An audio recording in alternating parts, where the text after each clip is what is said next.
Guhabwa ifunguro rya saa sita ku munyeshuri ni uburenganzira bw'ibanze bwa buri mwana, ikaba umusingi ukomeye mu kugira ubuzima buzira umuze.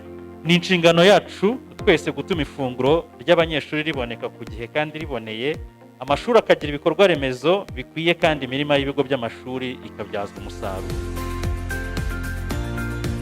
Ubundi ababyeyi babyakiriye neza kuko gutaha ujya mu rugo birakuvuna, kandi nabo hari igihe baba bari mu mirimo ntibabone uko bateka nyine bigatuma ukerera. Umunyeshuri aza mu gitondo akongera agataha nimugoroba, ifunguro yaribonye ku ishuri nta kibazo afite. Abana batangiye kurya ku ishuri, abana benshi ntibagita amashuri, twavaga mu murima igihe kitageze ujya kubashakira icyo kurya, ugasanga ukubise mu murima ntuhinze, na wa mwana kenshi aje kurya asanze bitarashya agasubira ku ishuri yakerewe.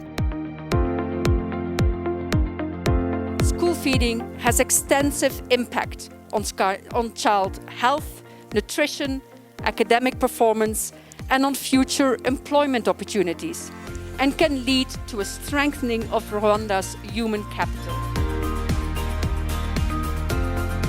Tuba twatunganije umusaruro wacu neza, tugurisha n'ibyo bigo by'amashuri kandi bigahindukira bikajya gutunga abana bacu ku ishuri.